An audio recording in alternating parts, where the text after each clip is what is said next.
violence, telling ABC News it has more than 250 separate investigations running on the group.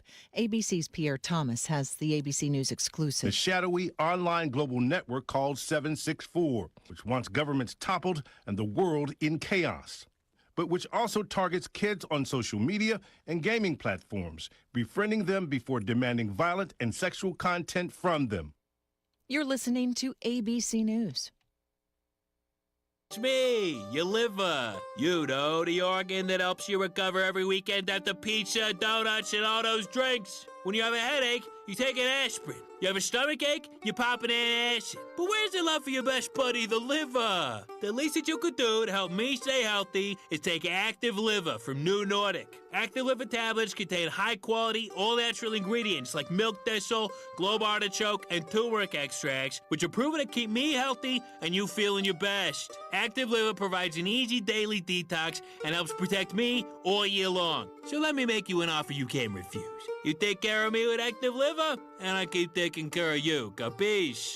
See for yourself why Active Liver is Scandinavia's #1 liver health supplement. You can find Active Liver at CVS and online at Amazon or directly from NewNordicUSA.com. Again, find it in stores at CVS or online at Amazon or NewNordicUSA.com. At the Vatican, the conclave to pick a new pope officially starts tomorrow behind the closed doors of the Sistine Chapel. All 133 voting-eligible cardinals now sequestering. ABC's Terry Moran is in Vatican City. From this afternoon on, strict secrecy is the rule. Even Vatican staff have taken a solemn oath to observe absolute secrecy in perpetuity. The cardinals themselves and the Vatican staff, cleaners, cooks, even elevator operators, all face automatic excommunication if they break that oath. Cardinals will vote up to 2 times a day until a pope is selected. Tomorrow, the deadline set to show your real ID, the upgraded driver's license needed to travel through airport security and into federal buildings. There's a backlog at DMVs across the country, though, to get that real ID. Other forms, like a passport or military ID, can also be used. Well, the real ID deadline is Wednesday. Not having a real ID or a passport in its place will not stop passengers from flying. Homeland Security Secretary Kristi Noem told Congress passengers who don't have a real ID will be funneled into a separate line to confirm their identity and be warned they need to get one. At LAX, this man says he's not in too much of a rush, even though he's flying out. I don't really feel like going to the DMV. However, it's probably a priority that I need to go. Alex Stone, ABC News. It is day 2 of jury selection in the trial against Sean Diddy Combs. He's pleaded not guilty to charges of sex trafficking and racketeering. Michelle Franzen, ABC News. This is the Newsradio KONP Noon Report. John Ortloff in the KONP News Center. Here's a look at what's happening on this Tuesday afternoon, May 6th. The 2025 election season off and running in Clallam County. Now more than 24 candidates filing for a variety of local offices as of this morning. 2 seats on the Port Angeles Commission have drawn early interest. Incumbent Colleen McAleer is seeking re-election to the District 1 seat, while District 2 has turned into a contested race now as of this morning between current Commissioner Steve Burke and now challenger Alan Sawyer. In the Olympic Medical Center Hospital District, 4 races are on the ballot. Gerald Steffens Jr. is running for position 1, while a crowded field is forming for position 4 in the Squim area at large, with Tara Coffin, Lori Force, and Bertha Cooper all filing. Carlene Eberly is seeking the unexpired term in position 7. City Council races are active across the county as well. In Port Angeles, Latricia Suggs has filed for re-election to position 1, while Drew Schwab and Tyler Slater are vying for position 2. Mark Hodgson will run for position 3 unopposed at this point, and Mayor Kate Dexter is seeking another term in position number 4. In Squim, Kelly Berger has filed for an unexpired term in position 1 on the council, and Rachel Anderson is running for position 4. School board races include incumbents Sarah Methner and Nancy Hamilton seeking re-election in the Port Angeles School District. Marin Halverson has filed for the Squim School Board's at-large position 4 seat. Fire districts also seeing some activity. Steve Hoff running for re-election to Fire District 2, position 3, while Fire District 3, position 3 has 2 candidates now, Bill Miano and Mike Taggart. Filing period continues through Friday afternoon. WSDOT continues to investigate the cause of yesterday's malfunction of the Hood Canal floating bridge that left travelers stranded on either side for more than 8 hours. Until the issue is identified and resolved, WSDOT officials say the bridge will be restricted to partial drawspan openings for boat traffic. We've learned that the western portion of the bridge is the subject of concern. Here's WSDOT's Doug Adamson. We brought in a tugboat in order to pull the bridge closed to get it going. So we had to use some ingenuity. We had to use some sheer horsepower from the tug in order to get that bridge open to traffic. Adamson says the eastern side is still in working order, but maritime openings will be restricted to those vessels that can fit through a partial opening now. For people who are unfamiliar with the bridge, it's important to know this bridge is truly unique. There are none like it in the world. It is essentially a boat floating in an environment that has extreme tides and winds with a lot of different mechanical features. And so we got to stay on top of that bridge to keep it in good working order. This is a highly unusual situation. The people who work at the bridge have never seen anything quite like this before. So right now we have a mystery on our hands. Adamson says divers are working under the bridge today to see if they can figure out what happened there. In the meantime, there are 2 bridge openings scheduled for this Thursday at 9 a.m., then again at 11 a.m. That will close the bridge to traffic for up to an hour each time. More news after this. Home affordability? Yes, it does exist here on the peninsula with Mountain View Homes. Looking for a quality craftsmanship home at 40% less than stick-built? Call Mountain View Homes. We specialize in affordable homes with full-service land packages, dirt to turnkey, quality, beautiful, and an efficient manufactured home on the site of your choice. Mountain View Homes has 3 locations to serve you, including Carlsberg. Visit mtviewhomes.com. That's mtviewhomes.com. If it's time for new asphalt paving for your dirt, gravel, or damaged driveway, now's the time to call Lakeside Industries for a free estimate. They've been serving this community since 1982 with city, county, and highway projects, of course. But did you know that they do residential and commercial grading, paving, and stormwater too? Well, they're scheduling spring and summer jobs right now, and no job is too small. Just call Lakeside Industries, 452-7803, or lakesideindustries.com. In other news, vandals who cut down a utility pole along the Olympic Discovery Trail are costing the city of Port Angeles thousands in environmental cleanup after 3 attached transformers to that pole spilled oil into the soil. The February 2nd incident at the former Rainier Mill site appears to have been an attempt to steal copper wiring. When vandals cut down the pole, mineral oil from the transformer spilled on impact with the ground. Workers used absorbents to clean the surface oil and cover the area with an industrial tarp to prevent runoff. The Department of Ecology was notified, and NRC Environmental Services was brought in to handle the cleanup. So that firm will remove only the contaminated soil based on prior site data and continuously test the area during excavation. The cleanup contract is expected to cost $55,000. The City Council will take up that contract tonight. All 134 Rite Aid-owned pharmacies in Washington are at risk of closing as the company undergoes its second bankruptcy in less than 2 years. Rite Aid is seeking a buyer for its remaining stores, but if none emerges, closures could leave communities without that pharmacy. That includes stores in Port Angeles and one in Sequim. The company says it's working to transfer prescriptions to other providers, though customers and employees worry about the impact on elderly and vulnerable residents. Rite Aid currently operates about 1 in every 10 pharmacies in Washington state. The Hoh Rainforest in Olympic National Park will reopen Thursday after nearly 5 months of closure due to flood damage on the main road in. Jefferson County officials announcing yesterday repairs to the Upper Hoh Road, the only route into the forest, are now done. That road was severely eroded in December after heavy rains caused the Hoh River to rise and wash it out. Governor Bob Ferguson allocated $623,000 from the state's Strategic Reserve Fund for the repairs. More than 100 private donors also contributed $27,000. A ribbon-cutting ceremony will take place at noon on Thursday, with Ferguson and local officials planning to attend. Washington lawmakers have approved an additional $1.1 billion for culvert replacement projects aimed at restoring salmon habitat, bringing the state's total investment to $5.2 billion since the early 2000s. The effort follows a federal court order requiring the State Department of Transportation remove fish blocking culverts in western Washington by the year 2030. Now representatives from the state and 21 tribal nations are preparing for some formal mediation to reassess the timeline and the overall scope of the project. Those talks could begin as early as this month and are expected to influence the future cost and direction of the work. Now, in comments to the Seattle Times, Jamestown Sklallam Tribal Chair Ron Allen said the additional funding shows lawmakers are committed to meeting their court-mandated obligations during a tight fiscal time, but still believes more money is needed. Allen said the state must be flexible, though, in its approach to restoring salmon runs. The 2025-27 transportation budget includes $120 million in new culvert funding. A separate $5 billion bond proposal aimed at speeding up the work failed due to concerns from the governor and local governments. Lawmakers also included $450,000 to complete a long-term fish passage strategy that could help guide decisions reached in the mediation upcoming. This is News Radio KONP. Do you have unused electronic equipment laying around the house and office?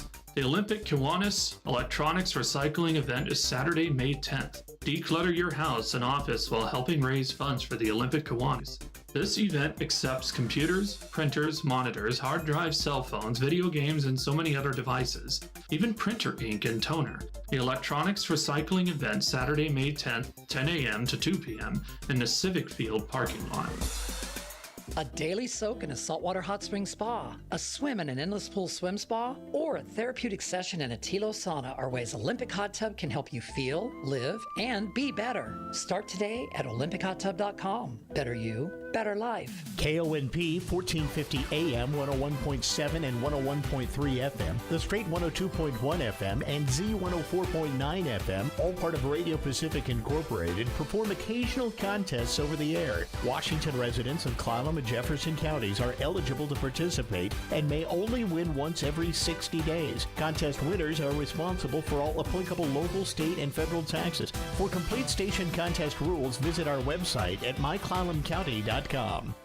We're with Liam after his 4th military move, when being new is starting to get old. We're with all service members and their families. Are you with them? Learn more at uso.org today.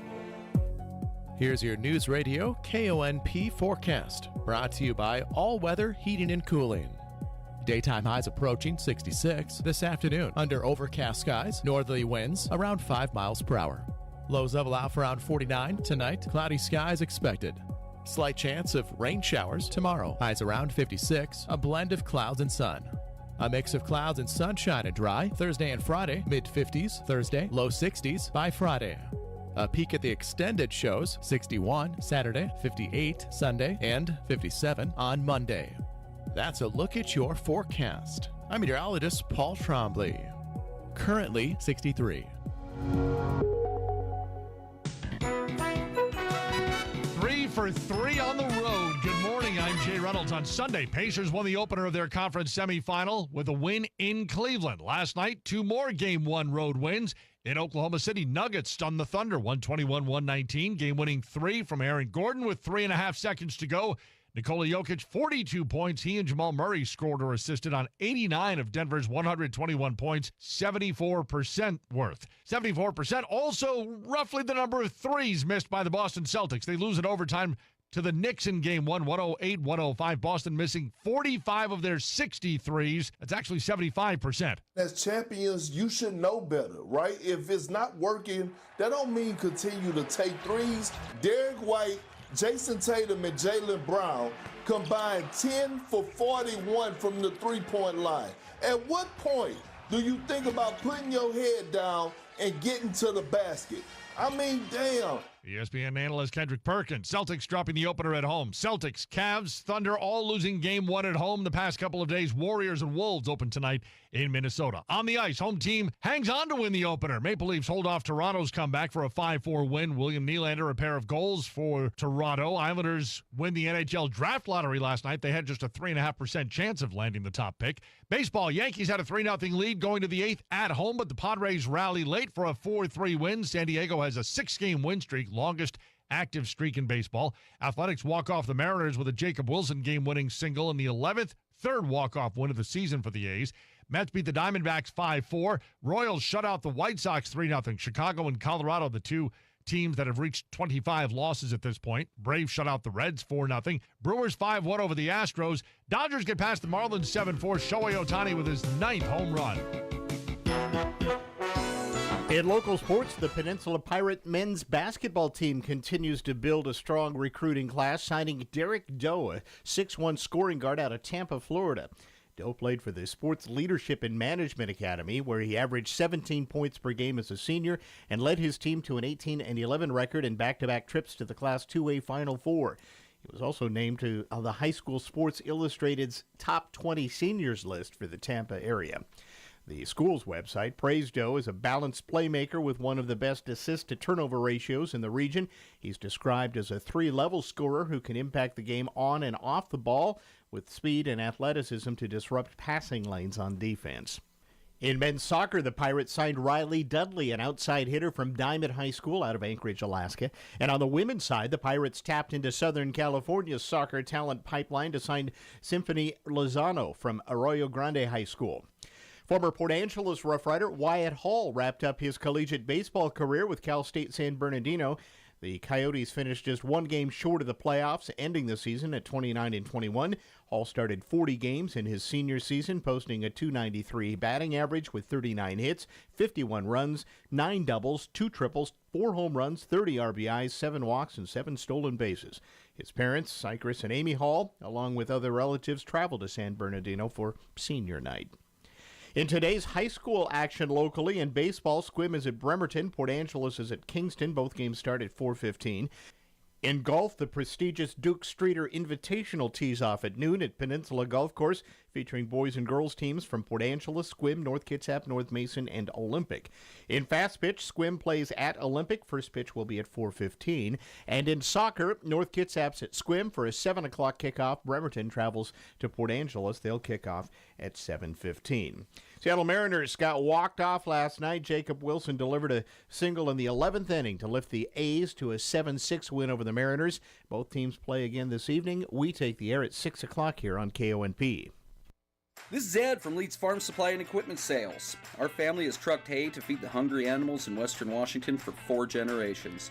In that time, we have built a growing legacy of serving the needs of our customers, and we've never stopped. In 2014, we ventured into the equipment world by becoming a dealer and service provider for Mahindra tractors. Since then, we have partnered with quality brands such as Bad Boy, Aaron's Gravely, LS Tractor, Husqvarna, Snake River Trailers, and now Wacker Noyson Construction Equipment. We have a 3-bay shop where we not only service the brands we sell, but we also work on most major brands including Kubota, John Deere, and New Holland. We carry a wide variety of parts, filters, belts, and fluids. We have a fully stocked hydraulic shop and can build hoses for most machines while you wait. Chainsaw or weed eater needs some TLC, we work on small engines too. We even offer welding and fabrication services. We have been earning the Peninsula's trust for over 25 years with your animal's care, and we look forward to earning your trust with your equipment's care too. 12:20. Let's check Wall Street next. News Radio KONP Business. This is a Bloomberg Money Minute. A judge is giving the green light for a lawsuit against Burger King to move forward. According to Reuters, a Miami judge finds it plausible that some consumers were misled by ads that made the Whopper sandwich and other Burger King products look bigger than they are. The lawsuit was brought by 19 customers from 13 states. Burger King says its customers realize the photos in its ads are stylized. We are not eating as many Frosted Flakes or Fruit Loops these days. Kellogg says it saw weaker consumption of its products in the first quarter, so it cut its annual sales and profit outlook. Instead of a 1% drop in organic sales this year, it's now expecting that number to be closer to a 2 or maybe even a 3% drop. Kellogg says its customers are shifting to healthier cereals, so it's planning to highlight its ingredients and boost its Kashi brand. Stocks today are down between 0.5% and 0.7%. I'm Nancy Lyons, Bloomberg Radio. We check the roads next, brought to you by Olympic Medical Center and by McCrory Carpet One. Growing your family is an exciting journey, and the labor and delivery team at Olympic Medical Center is here to walk it with you. Our team tailors your birthing experience with you, offering the choice and security you're looking for from the comfort of OMC's Birth Center. Learn more about OMC's team of obstetricians, nurse midwives, RNs, lactation consultants, and more at olympicmedical.org/Stork Squad. The tariffs are here, but McCrory Carpet One is fully loaded and ready to help you dodge the hit. McCrory bought over 50,000 square feet of flooring before the price surge, like waterproof laminate and LVT at just $2.99 a square foot, carpet starting at $1.29 a square foot, with a huge variety of in-stock options. Blinds, shades, and shutters, take 25% off those. And don't miss our remnant sale and bargain basement deals from just 99 cents a square foot, only at McCrory Carpet One. Newsradio KONP, traffic and roads. Up to Clallam Transit Dispatch Center we go now. That is where Steve's standing by. He's got an eye on the noontime road and traffic conditions for us. Good afternoon, Steve. Hi there. Hey, good afternoon, everybody. Yeah, not too bad if you're out and about, say, Port Angeles and Sequim area. We should be doing pretty good. Pretty steady traffic right now making its way through both cities, so just be aware of that. A little bit slow going in places. 8th Street you definitely want to take care on, especially out there by Cedar and Pine Street along 8th. With the construction going on there and the lane revisions, a little bit slow going to that area as well. Just be careful and let them get their work done safely. Now, if you're on the highway between Port Angeles and Sequim, it's busy out there, but traffic is moving along the speed limit. Just be careful through our construction area, especially the Lees Creek area. Narrow lanes, little zigzaggy through there. You definitely want to be careful. Watch that 25-mile-an-hour speed limit. If you're if you're heading out any further, that's my bus calling in out by the casino. They're doing crack sealing out there, and they have traffic tied up for a long way on either side of the work they're doing. So just be aware of that. You're going to be delayed getting to that area. Hood Canal Bridge currently is good to go as far as traffic crossing it, but be aware there could be some delays if they decide to try and open that thing again or before they see what's wrong with it. So be careful in that area. West End, we're fine. Really no problems. Things moving along pretty smooth. So everybody take care. Enjoy your afternoon. This is Steve reporting live from Clallam Transit for KONP. All right, thanks, Steve. We'll get another update from you in about a half hour as we continue here. It's a beautiful day. This will be the warmest day for a while. Kind of filtered sunshine across the peninsula. Down in Port Townsend at 64, out at the coast, Nia Bay's at 66, 72 now in Forks, 64 in Sequim, 62 now here in Port Angeles at last look. Well, making movies might soon get more expensive. Newly announced tariffs could drive up production costs. Entertainment correspondent Kevin Carr explains. On Sunday, in a social media post, President Donald Trump said the American movie industry was, quote, dying, and he would authorize a 100% tariff on any movie made outside of the United States. Later, Trump spoke to reporters about the idea. Other nations, a lot of them, have stolen our movie industry, and I'm saying if they're not willing to make a movie inside the United States, and we should have a tariff on movies that come in. No details were given about how these tariffs would work, leaving Hollywood with many questions. Would they be levied on production companies and services or as an upcharge at the box office? Would foreign films exported to the United States like the Oscar-winning Parasite count? Or would it target American productions that film in international locations like this summer's Mission Impossible: The Final Reckoning?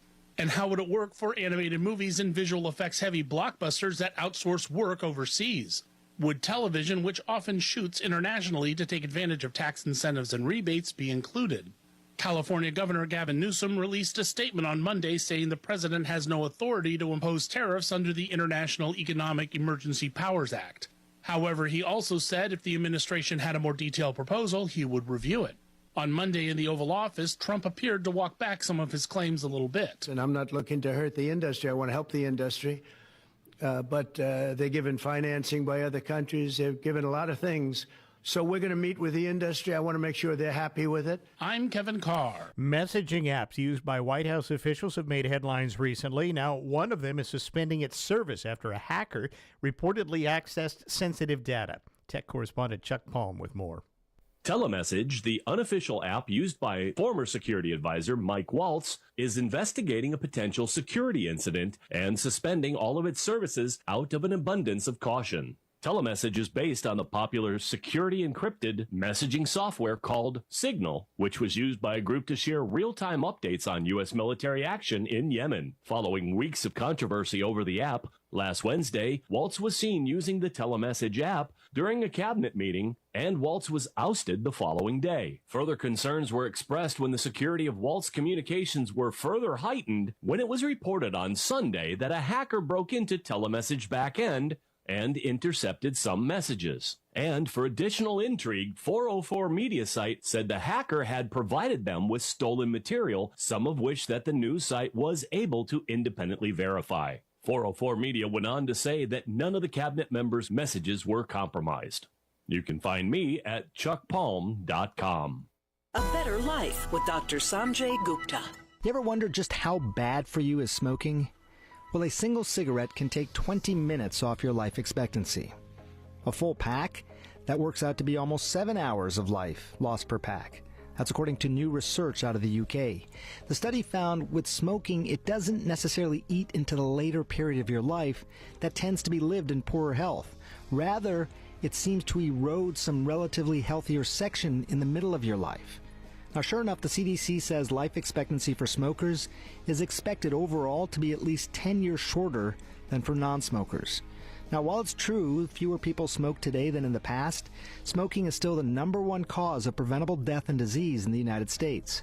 Quitting is hard, but there are plenty of medications and resources out there that can help. To get started, just log on to smokefree.gov. I'm Dr. Sanjay Gupta, helping you live a better life.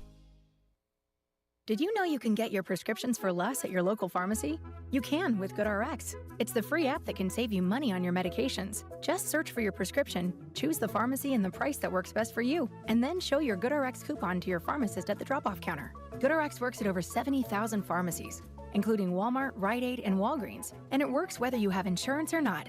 It's easy to save. Next time you drop off your prescription, check GoodRx. To start saving today, go to GoodRx.com. GoodRx is not insurance. DQ presents How to Hit Summer's Sweet Spot.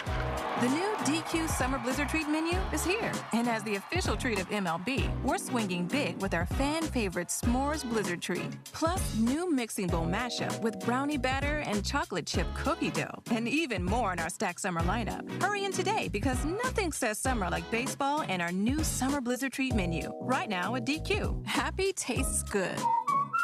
Participation may vary. Major League Baseball trademarks used with permission.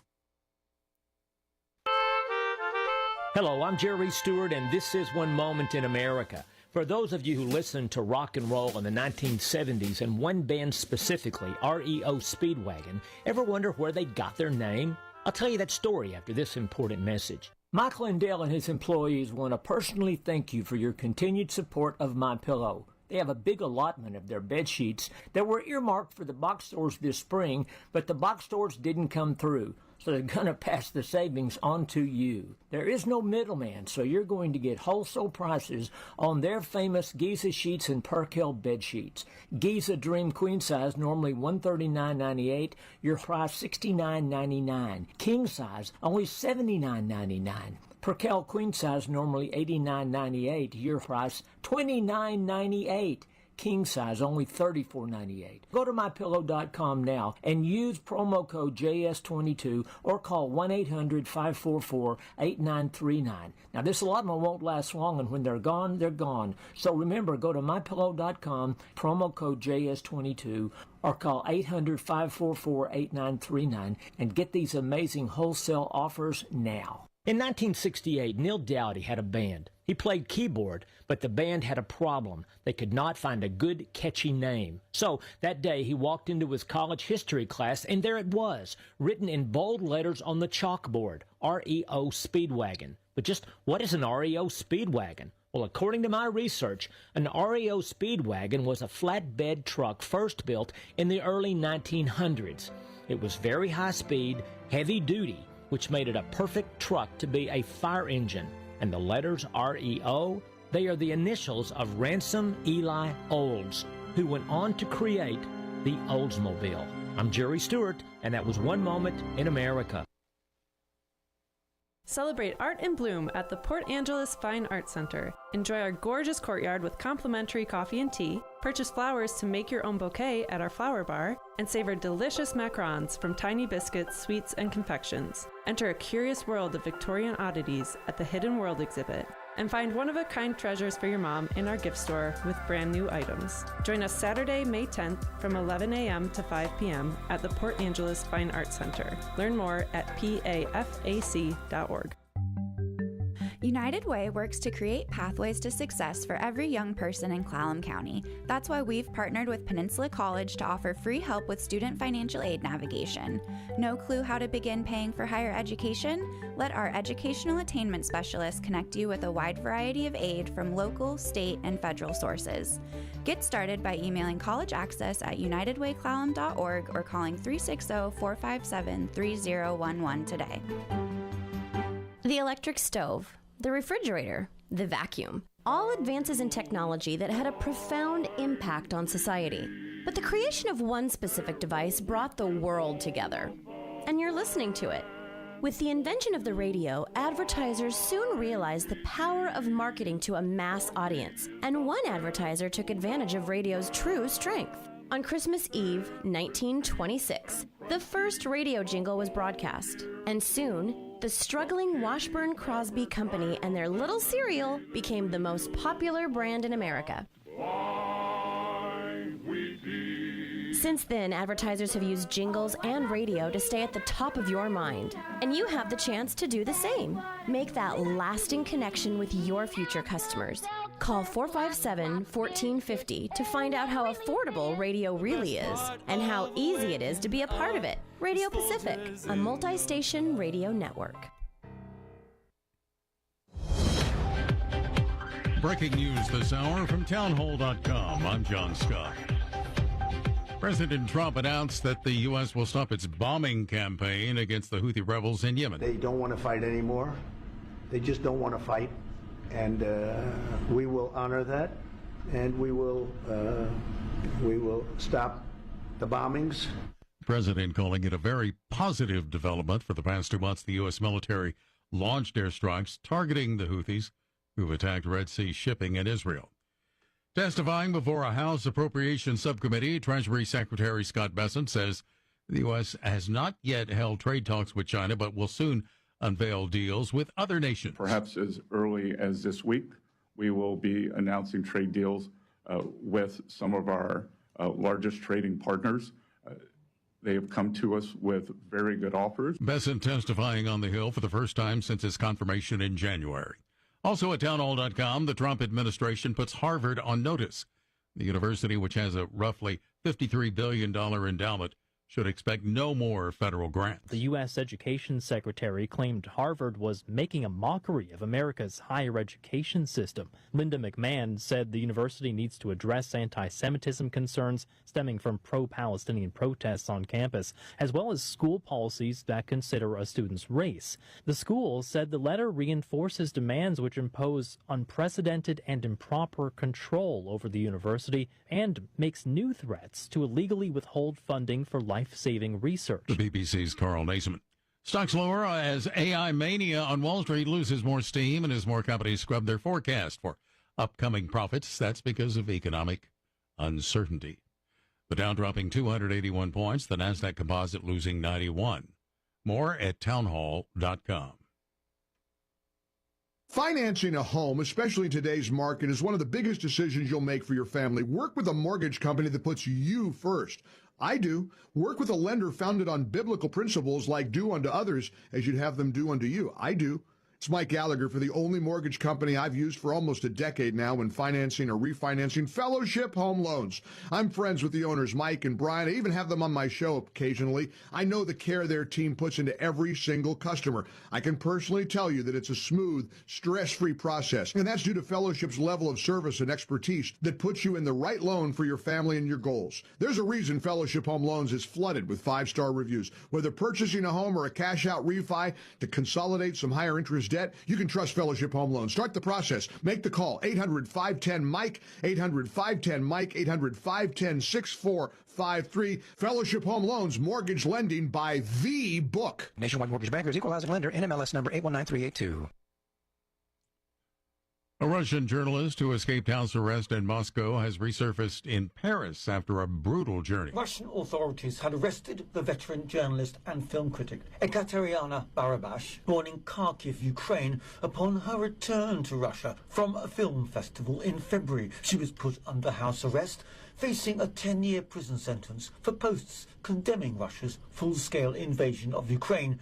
The outspoken war critic tore off her electronic monitoring tag and, with the help from the group Reporters Without Borders, escaped, covering 1,700 miles using clandestine routes to evade surveillance. I'm Charles de Ledesma. Tensions remain high in Kashmir with India and Pakistan at odds. Families are reinforcing their bunkers and confirming evacuation plans. Hospitals have stocked up on essential medicines in the country. Breaking news and analysis at townhall.com. Flight delays and cancellations persisting at Newark Liberty International Airport, with Senate Minority Leader Chuck Schumer calling for an investigation into the chaos sparked by air traffic controllers' shortage and thick cloud cover. Barbies and Hot Wheels might be getting a tad more expensive. Mattel says that it will have to raise prices for some products sold in the United States to offset higher costs related to President Donald Trump's tariffs. The maker of Barbie dolls, Hot Wheel cars, and other popular toys say the increases are necessary, even though it is speeding up its plans to diversify its manufacturing base away from China. Trump has imposed a 145% tariff on most Chinese-made products. Mattel also withdrew its annual earnings forecast, citing the ongoing uncertainty surrounding the president's trade policies. I'm Lisa Dwyer. More on these stories at townhall.com. I'm John Scott. This is the Newsradio KONP Noon Report. Todd Ortloff in the KONP News Center. Here's a look at what's happening on this Tuesday afternoon, May 6th. The 2025 election season off and running in Clallam County. Now more than 24 candidates filing for a variety of local offices as of this morning. 2 seats on the Port of Port Angeles Commission have drawn early interest. Incumbent Colleen McAleer is seeking re-election to the District 1 seat, while District 2 has turned into a contested race now as of this morning between current Commissioner Steve Burke and now challenger Alan Sawyer. In the Olympic Medical Center Hospital District, 4 races are on the ballot. Gerald Steffens Jr. is running for position 1, while a crowded field is forming for position 4 in the Squim area at large, with Tara Coffin, Lori Force, and Bertha Cooper all filing. Carlene Eberly is seeking the unexpired term in position 7. City Council races are active across the county as well. In Port Angeles, Latricia Suggs has filed for re-election to position 1, while Drew Schwab and Tyler Slater are vying for position 2. Mark Hodgins will run for position 3 unopposed at this point, and Mayor Kate Dexter is seeking another term in position number 4. In Squim, Kelly Berger has filed for an unexpired term in position 1 on the council, and Rachel Anderson is running for position 4. School board races include incumbent Sarah Methner and Nancy Hamilton seeking re-election in the Port Angeles School District. Marin Halverson has filed for the Squim School Board's at-large position 4 seat. Fire districts also seeing some activity. Steve Hoff running for re-election to Fire District 2, position 3, while Fire District 3, position 3 has 2 candidates now, Bill Miano and Mike Taggart. Filing period continues through Friday afternoon. WSDOT continues to investigate the cause of yesterday's malfunction of the Hood Canal floating bridge that left travelers stranded on either side for more than 8 hours. Until the issue is identified and resolved, WSDOT officials say the bridge will be restricted to partial drawspan openings for boat traffic. We've learned that the western portion of the bridge is the subject of concern. Here's WSDOT's Doug Adamson. We brought in a tugboat in order to pull the bridge closed to get it going. So we had to use some ingenuity. We had to use some sheer horsepower from the tug in order to get that bridge open to traffic. Adamson says the eastern side is still in working order, but maritime openings will be restricted to those vessels that can fit through a partial opening now. For people who are unfamiliar with the bridge, it's important to know this bridge is truly unique. There are none like it in the world. It is essentially a boat floating in an environment that has extreme tides and winds with a lot of different mechanical features. And so we got to stay on top of that bridge to keep it in good working order. This is a highly unusual situation. The people who work at the bridge have never seen anything quite like this before.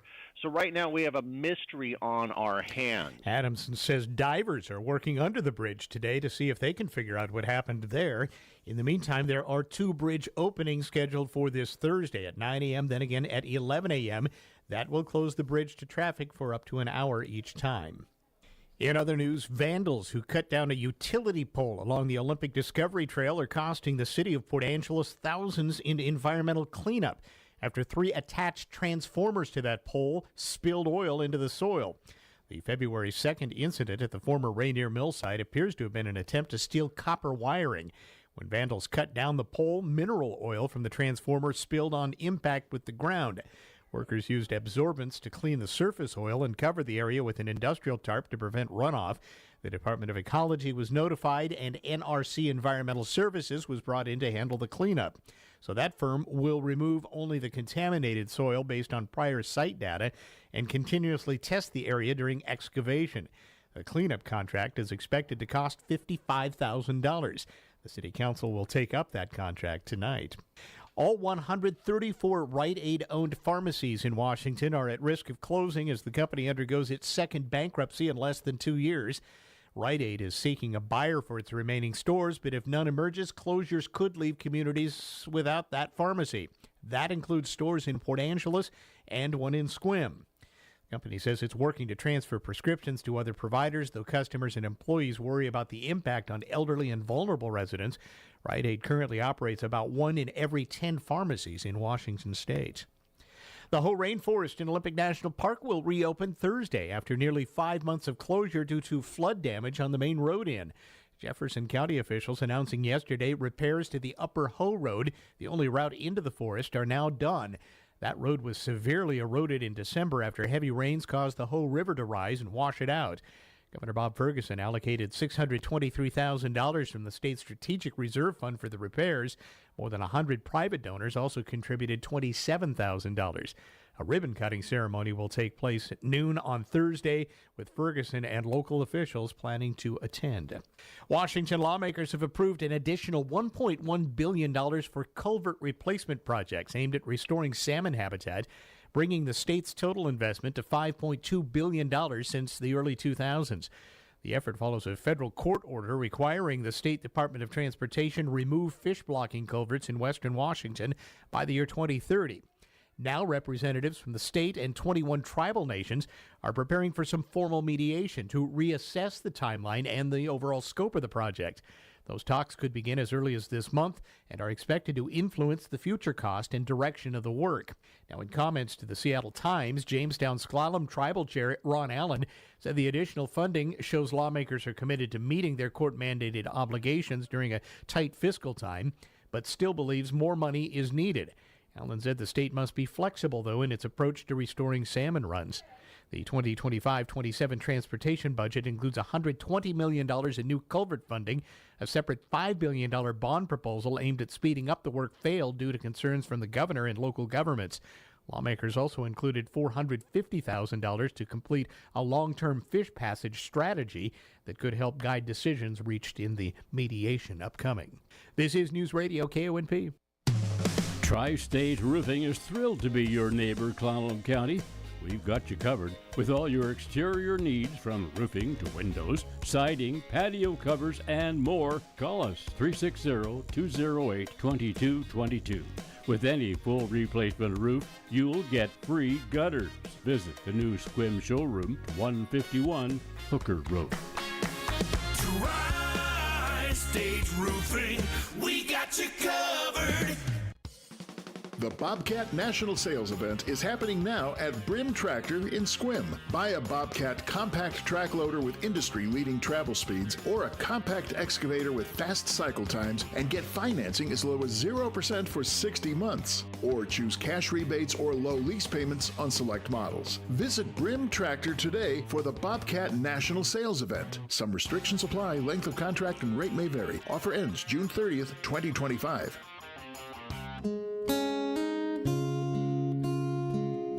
Are you aware that in the United States, a child enters foster care every 2 minutes? Here on the Olympic Peninsula, it's much harder for children entering care due to a severe shortage of foster homes. Hi, this is Tasha Fitzgerald with Olympic Angels. We are a nonprofit whose mission is to walk alongside children, youth, and families in the foster care communities by offering consistent support through intentional giving, relationship building, and mentorship. May is National Foster Care Month, and Olympic Angels is highlighting its Angel Alliance program. The Angel Alliance is a passionate, committed group of monthly donors on a mission to change the way children, youth, and families experience foster care. Not everyone can be a foster parent, but everyone can play a part in making foster care better for children here on the Olympic Peninsula. Learn more. Visit olympicangels.org. Here's your News Radio KONP forecast, brought to you by All Weather Heating and Cooling. Daytime highs approaching 66 this afternoon under overcast skies, northerly winds around 5 miles per hour. Lows level out for around 49 tonight, cloudy skies expected. Slight chance of rain showers tomorrow, highs around 56, a blend of clouds and sun. A mix of clouds and sunshine and dry Thursday and Friday, mid-50s Thursday, low 60s by Friday. A peek at the extended shows, 61 Saturday, 58 Sunday, and 57 on Monday. That's a look at your forecast. I'm meteorologist Paul Trombley. Currently 63. Mariners try to get back in the winning way of things after losing 2 games now. Got walked off last night against the A's. The A's and Mariners at it again this evening. On the air at 6 o'clock for the pregame show here on KONP. First pitch about 7 o'clock. Mariner Baseball on KONP, presented by Leets Farm Supply and Equipment Sales. Now with the rest of the sports, here's Robert Workman's take. NBA playoffs on Monday, 2 conference semifinal openers. In the East, the Knicks rally from down 20, running down the Celtics 108-105 in overtime in Boston. Jalen Brunson and OG Anunoby each had 29 points, and Mikal Bridges stole the ball from Jaylen Brown in the final second of OT to ice it. Coach Tom Thibodeau. I thought it was a great team win. We started well, then we fell into a hole, then we fought our way out. And then we made tough plays down the stretch. Boston missed a playoff record 45 of 60 shots from three-point range on the night. In the West, the Nuggets erased a 14-point deficit in Oklahoma City to defeat the top-seeded Thunder, 121-119. Nikola Jokic, 42 points and 22 rebounds, one of 3 double-doubles in the game for Denver, along with Christian Braun and Aaron Gordon, who hit the winning 3-ball with 3 seconds left. So the lower-seeded team has now won on the road in every semifinal series opener, including the Pacers over the Cavaliers on Sunday. Stanley Cup playoffs, second round. In the East, the Maple Leafs held off the defending champion Panthers 5-4 in the first of that best of 7. William Nylander scored twice in the first period. Toronto took a 4-1 lead into the third at home, but had to hold on. Also last night, the New York Islanders won the NHL draft lottery, moving up 10 spots, the biggest move ever, snagging their first overall number 1 pick since 2009. 4 of the last 5 lotteries had been won by the last place team, including the Sharks last year. San Jose gets the number 2 pick this year. Baseball, the Padres scored all of their runs in the 8th inning to upend the Yankees 4-3. Manny Machado had a 2-run double. Xander Bogaerts followed with a 2-run single. The first place Dodgers got long balls from Shohei Ohtani and Freddie Freeman in a 7-4 win over the Marlins. Ohtani's shot measured at 117.9 miles per hour off the bat. That's the hardest hit homer this season, while Freeman's was number 350 of his career. A.J. Smith-Shawver took a no-hitter into the 8th inning, leading the Braves over the Reds 4-0. Santiago Espinal's 8th inning leadoff single to center, the only hit Cincinnati got. Royals blanked the White Sox 3-0. Cole Reagans and the Gippers scattered 6 hits. That's Tuesday Sports. News Radio KONP Business. This is a Bloomberg Money Minute. President Trump is sounding like he's moving away from back-and-forth negotiations with our trading partners. Today, he said he would prescribe tariff levels and trade concessions for those countries looking to avoid higher duties. If he is changing his approach, it could further confuse investors and continue uncertainty for Wall Street. Heading toward the close, markets are down between 0.4% and 0.6%. The U.S. trade deficit in goods and services set a record in March. Imports of consumer goods posted an all-time high, led by pharmaceuticals, with businesses rushing inbound foreign shipments in order to beat U.S. tariffs. A new Gallup poll indicates real estate remains Americans' top investment choice for a 12th consecutive year. 37% of those surveyed picked real estate. 23% said gold was the best investment. 16% said stocks. I'm Nancy Lyons, Bloomberg Radio. One last check of the noontime road and traffic conditions next. Brought to you by Angela's Furniture and by Leeds Farm Supply. For over a century, Angela's Furniture has provided fine furniture to the peninsula. The secret to their success? Keeping the customer happy. We talk about that all the time throughout the whole store. You got to take care of the customer. What's the reason to come back? If it's not a good value and the delivery was successful, then it's the only way you're really going to get any word of mouth that's good. Angela's Furniture has been getting rave reviews from their customers for over 100 years. Want to know why? See for yourself at Angela's Furniture on East 1st Street, Port Angeles.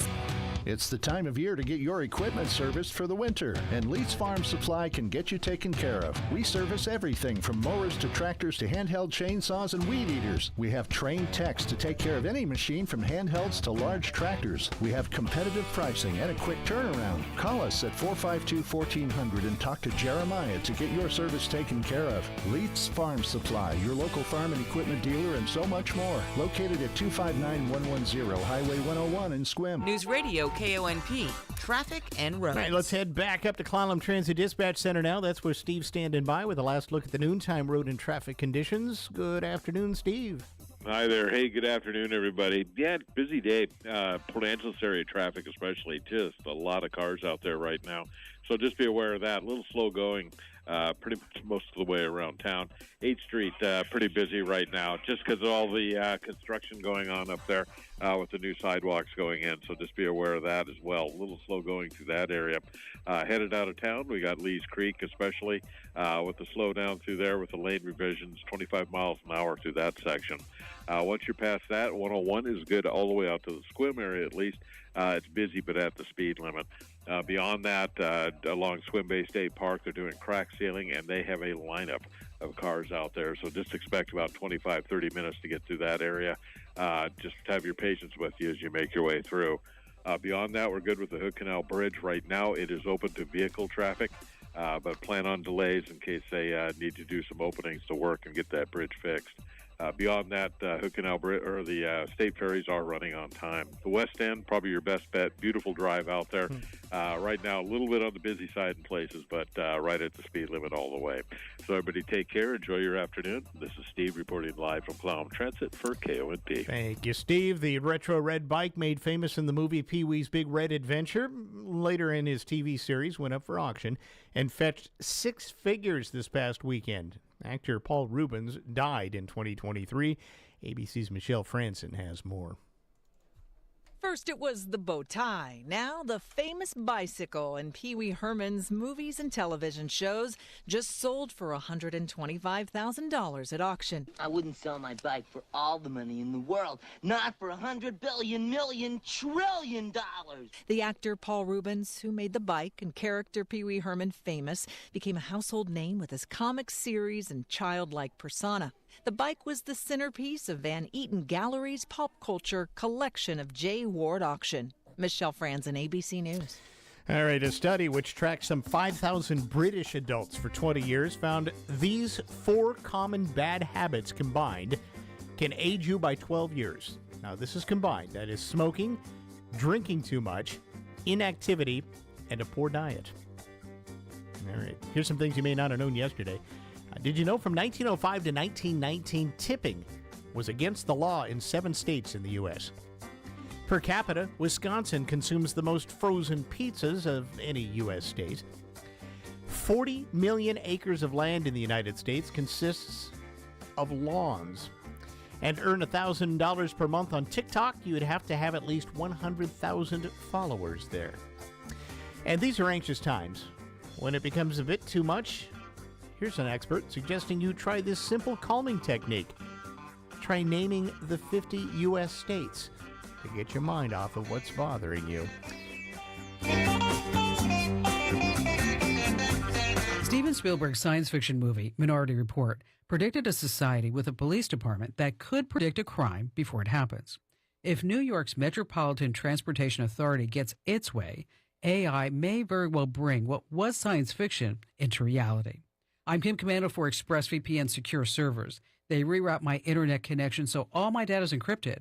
Get an extra 4 months free right now at expressvpn.com/Kim. The New York MTA believes that with strategically placed AI cameras in all subways, it can predict when bad things are about to happen. The cameras focus on people's actions, body language, and behavior, not facial recognition. The AI algorithm predicts when someone is about to do something violent or dangerous before the crime is committed. Nearby police would be routed to the scene before anyone's harmed.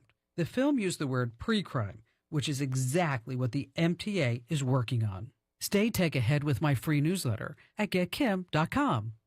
Get this, until the 1990s, the U.S. government classified encryption as a form of munitions, aka dangerous weapons. Encryption is a powerful defensive weapon against an army of bad actors who want to invade your history on the internet and profit off your browsing habits. Now, thankfully, you have the right to defend your online habits with strong encryption using ExpressVPN. It's an app I use to encrypt and reroute my internet connection through secure servers, making my online activity private so no one can monitor, record, manipulate, or profit from it. If you don't encrypt your connection, you expose your online activities. With just one click, ExpressVPN keeps your browsing safe on all your devices, up to 8 with one subscription. Get up to 4 extra months of ExpressVPN for free at expressvpn.com/Kim. That's expressvpn.com/Kim to get those 4 extra months for free. Go now while you're thinking about it. expressvpn.com/Kim. I'm John Tesh, and you've heard the saying, you can't teach an old dog new tricks. But it's not a person's age that makes a difference. We can succeed at anything as long as we have this one trait. And that trait is next on today's Intelligence for Your Life Minute. Time's running out to find the perfect Mother's Day gift, but it's okay because Macy's is here to help. Shop our annual Mother's Day sale and you'll find gifts that'll make mom say, that's exactly what I wanted. There are diamond necklaces and pendants 30 to 55% off. Handbags from Karl Lagerfeld and Calvin Klein 30% off. And designer fragrance gift sets boxed and ready to give. How easy is that? But don't wait any longer. Mother's Day is Sunday and the sale is happening now at Macy's. Savings off already reduced prices. Exclusions apply. Of course, you've heard the saying, you can't teach an old dog new tricks, but it turns out it's not a person's age that makes the difference. It's whether or not a person believes they can succeed. This comes from a new study from the Norwegian University of Science and Technology. The researchers found that our so-called growth mindset declines with age, meaning the passion and grit and belief in our ability to get better or grow at anything new. So you're much less motivated to even try. But the good news is we also tend to get more stubborn as we get older. So we can use that stubbornness to convince ourselves that anything is possible. Researchers say that's what can push you to believe you really can succeed at anything you put your mind to. I'm John Tesh with today's Intelligence for Your Life Minute. Did you know you can find that unique gift for your special someone of all ages in our gift department? We carry gift lines from local vendors as well as unique gifts from vendors not found on the peninsula. Specialty foods, sauces, and chocolates are also available for your shopping needs. Don't forget our customer service associates will wrap your gift for free. We have fun ideas for all ages. Jim's Pharmacy, open 7 days a week behind the Port Angeles Post Office. Celebrate art in bloom at the Port Angeles Fine Art Center. Enjoy our gorgeous courtyard with complimentary coffee and tea, purchase flowers to make your own bouquet at our flower bar, and savor delicious macarons from tiny biscuits, sweets, and confections. Enter a curious world of Victorian oddities at the Hidden World exhibit, and find one-of-a-kind treasures for your mom in our gift store with brand new items. Join us Saturday, May 10th from 11 a.m. to 5 p.m. at the Port Angeles Fine Arts Center. Learn more at pafac.org. From the Strait to the Sound, Newsradio KONP, Port Angeles Squim, is celebrating 80 years serving our community. A Radio Pacific station. From ABC News, I'm Michelle Franzen. A face-to-face meeting today at the White House between President Trump and Canada's Prime Minister Mark Carney. The president says tariffs will remain on Canada and pushed for the country to be the 51st state. Carney, during and after the meeting, says Canada is not for sale and told reporters talks over trade will be ongoing. We agreed to have further conversations in the coming weeks, and we are looking forward to meeting in person at the G7 summit in Kananaskis in Alberta. Carney also says Canada is the biggest trading client for the U.S., and U.S. tariffs open up the U.S.-Mexico-Canada agreement carved out during the first Trump administration. Supreme Court justices split 6-3 along ideological lines, say the Pentagon can remove transgender troops from the ranks for now. The case will continue playing out in the lower courts. For now, the justices have set aside an injunction that blocked the ban from taking effect. It means the Trump administration can begin discharging transgender service members.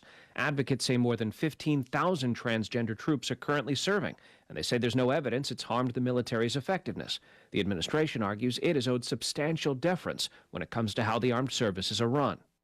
ABC's Stephen Portnoy. Florida Governor Ron DeSantis expected to sign a fluoride ban into law today. It would prevent local communities from adding fluoride to water supplies. This goes against recommendations from the American Dental Association and other major medical groups. Fluoride in drinking water considered a major public health success at preventing cavities, and dozens of studies show significant oral health benefits for children and adults. Human and Health Services Secretary Robert F. Kennedy Jr. has raised doubts about the benefits.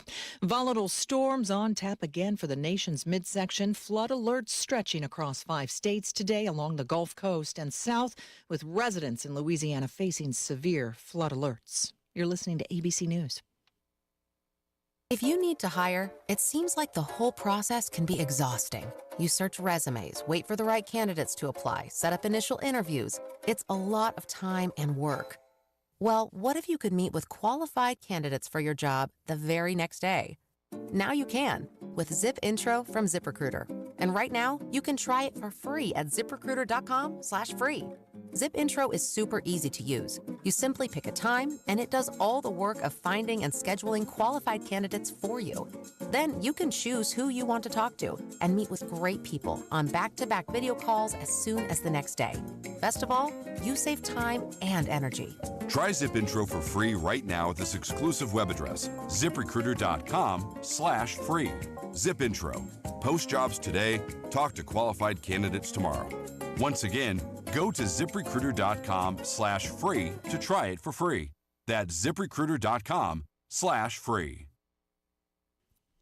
Homeland Security Secretary Kristi Noem testified before the House Appropriations Committee on the budget today, but Noem was also grilled on deportation policies, including the deportation of Kilmar Abrego Garcia, sent to El Salvador's notorious prison by mistake. ABC's Jay O'Brien has more. The flashpoint was on that question of due process, which Noem didn't fully answer there. The president got that question this weekend as well in an interview. He was asked if he believes migrants, undocumented immigrants, are subject to due process, which again, courts have said that they are. The president said he didn't know. The Secretary of State said that the answer to that question was yes. At San Francisco International Airport, 2 jumbo jets touched wings today. Both flights canceled. A United Airlines Boeing 777 leaving for Sydney, Australia, was pushing back from a gate in San Francisco early Tuesday morning when its right wingtip hit the wingtip of another 777 that was heading out to Hong Kong. When planes are pushing back, they're under the control of a tug and its driver. The pilots are not controlling it.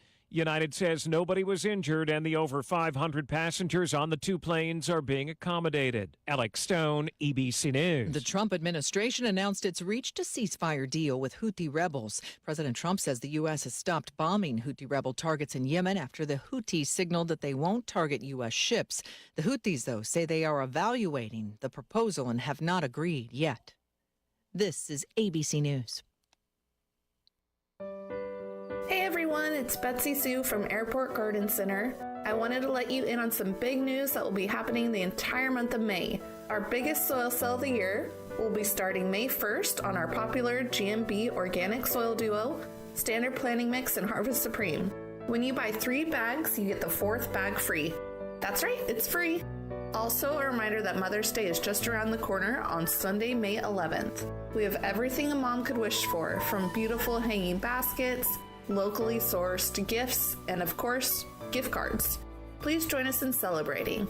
Hello everyone, this is Caitlin from Airport Garden Center. For more information on events, check us out at www.airportgarden.biz or give us a call at 360-457-8462.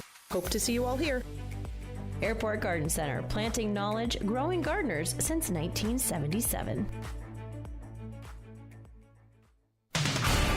KONP News brought to you by RE/MAX Evergreen Real Estate Outstanding Agents. Outstanding results, 457-6600. 2025 election season is underway. Some 22 candidates filing for local offices on the first day. In Port Angeles, a contested race already shaping up for City Council Position 2 between incumbent Drew Schwab and challenger Tyler Slater. Latricia Suggs and Kate Dexter, both incumbents, have filed with no opponent so far. And Mark Hodgson is a new candidate who filed with no one opposing him at this point. A three-way race emerging for Hospital District 2 Commissioner Position 4. And both Port of Port Angeles commissioners, Colleen McAleer and Steve Burke, are seeking re-election unopposed so far. Candidate filing runs through Friday. Here's your News Radio KONP forecast, brought to you by Olympic Game Farm. Daytime highs approaching 66 this afternoon. Under overcast skies, winds out of the north around 5 miles per hour. Cloudy skies expected again tonight. Lows dip down to about 49. Slight chance of rain showers tomorrow. Daytime highs approaching 56. Sunshine mixed with clouds at times. A blend of clouds and sun and dry Thursday and Friday. Mid-50s Thursday, low 60s by Friday. A peek at the extended shows, 61 Saturday, 58 Sunday, and 57 on Monday. That's a look at your forecast. I'm meteorologist Paul Trombley. Right now, it's 54 degrees.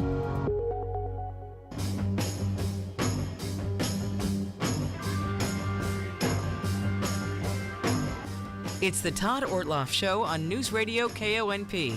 Now, here's Todd. Lots to cover today. It's a big week, and it all caps off at this weekend in Sequim. It's the 130th Sequim Irrigation Festival, which technically kicked off last weekend and has all sorts of things happening through the week. But this coming weekend is the finale weekend, and that also includes the parade and a lot of the things that folks take part in. And we're going to talk a bit about that in our first segment. We welcome Michelle Rhodes from the Irrigation Festival Inn. Hi, Michelle. Good Hello. to see you again. Hi. It's a busy, busy week for you. Yes, of course, it's a busy year for you normally. We'll talk about that in a minute.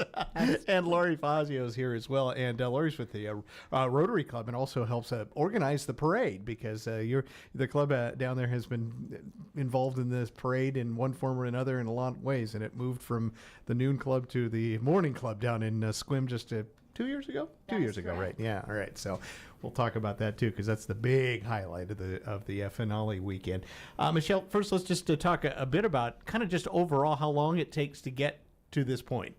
Yeah, so we actually started planning for the 130th Irrigation Festival back in 2023. Okay. So we've actually already selected the theme for next year's festival, and that happened this last October. So it is a year-round planning event for sure.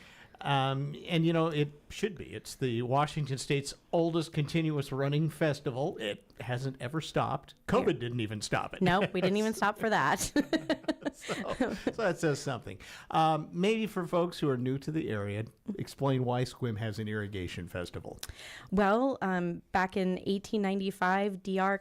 Crazy Callan decided that he was going to make water run uphill by creating irrigation ditches and to create and cultivate the farmlands that we have in the Sequim-Dungeness Valley. We have about 300 miles of irrigation ditches now. And the first irrigation festival happened in 1896 on May Day, and we've just continued that tradition all the way through. So the whole time this has always been in May then, right? Yeah. Irrigation festival's never been outside the month of May? Well, except for COVID. True. So Okay. obviously everything kind of went a little crazy in our lives in March of 2020, and we had to pivot and change, and we needed to give ourselves a little bit more time. So we pushed it to October of that year. Right. But other than that, it's always been the first 2 weekends in May. All right. Well, here we are again. Yeah. Yeah. Okay. So the theme this year is? Where history flows and futures grow. And we kind of had a little side off theme of steampunk. And so you'll see that carry through in the outfits for our royalty ambassadors, as well as the float support and our float as well. It's an airship It's a dirigible. Yes, it is. Yeah, So, it's pretty cool. It's pretty amazing. It's cool. award-winning I was going to already. say, you guys have won some awards Yeah. already at Yeah.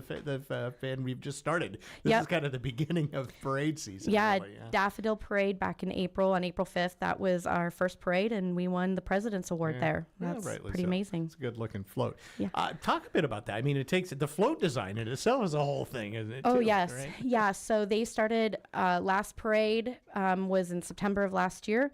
Immediately got it broken down that very next week, had it in to have the float itself, the chassis of it serviced. And then they started building it right after that. They had the vision because we already had the logo, we hadn't launched it technically yet, but insiders, we knew what the logo was going to look like. We knew what the theme was, and they just started going for it. I think it's important, though, that you are working that far ahead because it takes a while because you're trying to incorporate all of these thematics. Yes. Parts. Yeah, right? and Yeah. have a real unified message throughout each annual festival. And we are looking for float builder. Our float builder, Guy Horton, has been trying to retire for, I think, the last 10 years. He still hasn't been able to get fully out of this. No, yet. he hasn't.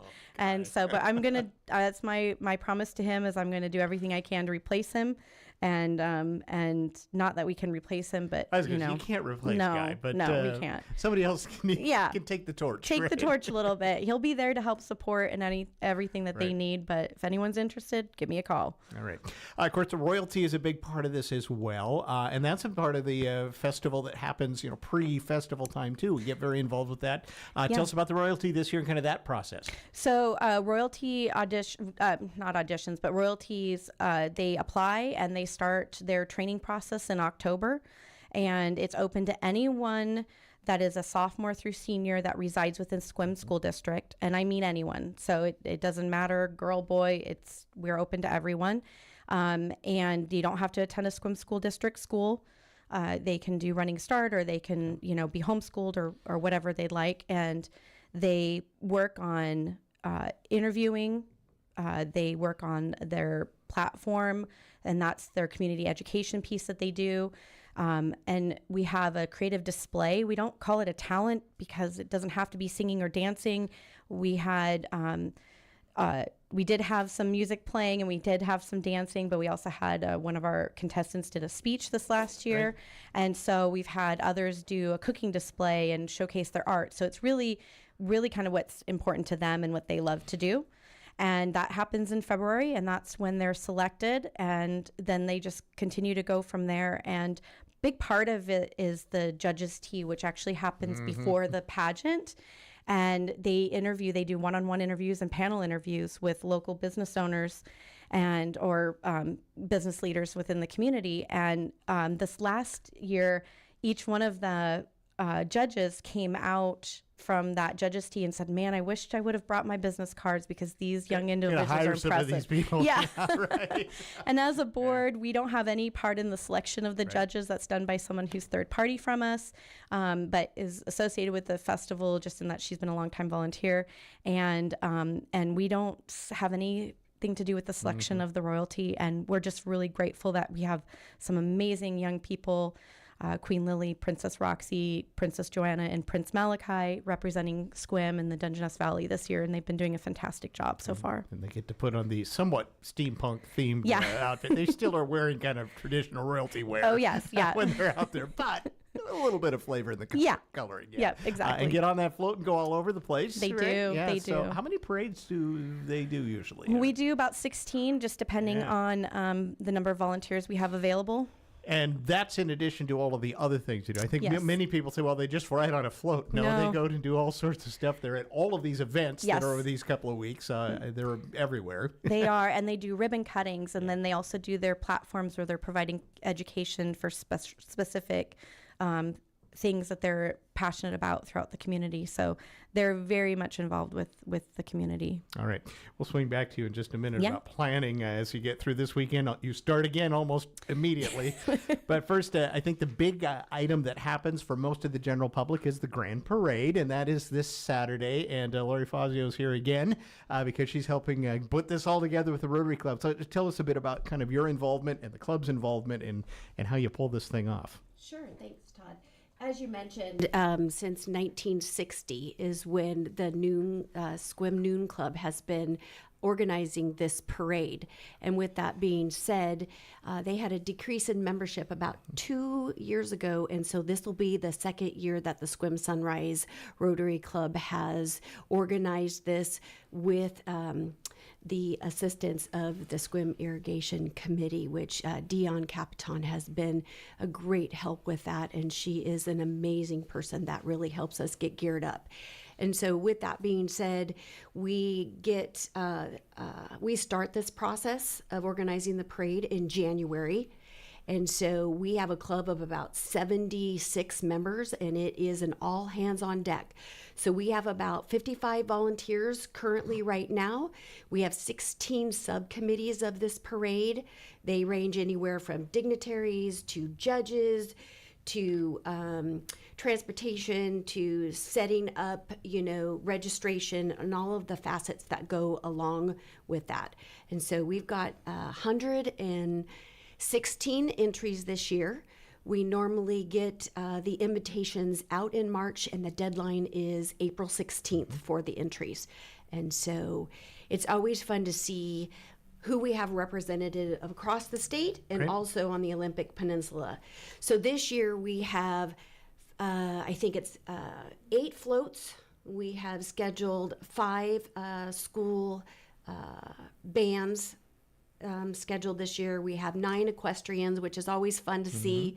And then, of course, we have, it's not a parade without the Shriners, right? And so this year, I think it's their 10th year, I was told.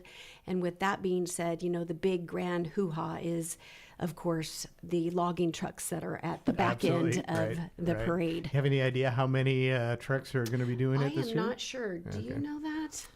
I think I was told about, 8 to 10 right now. Okay. Yeah.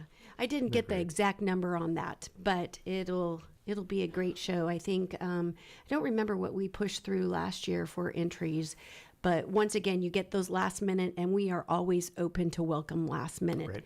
Yep. So take us through the schedule, how you do it on parade day. It's a busy day. You mentioned It's all hands on deck because you literally need a lot of people to make this happen. Sure. We gather starting at around 8:30 at Key Bank in the parking lot there, and all down the side roads, Dunlap, Knappman, Matriotti, all of them, there are stakes that we line up, and we set them up according to the size because it becomes chaos. All of the dignitary cars are parked in the parking lot at Key Bank. And then as we get closer, as we register them closer to the noon hour, let's say like an hour or so before, the royalty's there. They stop and kids get to take pictures with the royalty. The Squim Middle School band lines up right at the front because we kick off the start of the parade with 50 flags that are carried by our Interact group. That's part of our Squim Sunrise Rotary from the school. And we lead that, and we start the parade right there at Key Bank. And then we finish the parade down at the old J.C. Penney's parking lot where the new Shipley Center is going to be. You literally just march right downtown Squim, one end to the other, like it's always been. So. Yes. And this year, I stepped back a little bit because I have such a busy schedule. So we really appreciate our leadership as our chairperson this year, Eric Maynard. And then we do have a bunch of other leads for committees that would show up to the meetings. And so it's a big process. And like I said, you only get an out if you have something special that's planned for the weekend in Rotary not to miss being part of this great experience. I think it might also have to be like you're hospitalized. Right. If I know how this works. All right. Okay. The weather. You worried at all about the weather? Well, I think it's going to be pretty good. Last week it was supposed to say that it was going to be 60. It still looks around that, a little bit cloudy, and maybe a few raindrops. But you know what? This is sunny Squim. I'm thinking of my 45 years here in the area since I've been a kid. We haven't had many rainouts or rain to worry about. It's not going to rain till night, it says on my Yep. latest app. Absolutely So you're going to get this fantastic. parade in, and there'll be no raining on your parade. No, exactly. And I'll guarantee it as best as I can. Take that as far as you can. Congrats. Sounds like a great full lineup as well. Do you have any notion of what's the farthest somebody has come to be in the parade? Do you know? Oh, I don't know where the farthest is they're coming this year. That was not in my notes. It's all right. It would probably be one of the schools coming from over on the other side. Yeah. The I-5 corridor, maybe somewhere there. All right. Well, it'll be a lot of fun. It's the kind of the culminating event, but there's a lot going on around that. And Michelle, I'll go back to you and talk. In addition to the big grand finale in the parade, you got a logging show happening. You got all sorts of other things that are happening. Well, actually, the logging show has become so successful over the years that they became their own entity last year.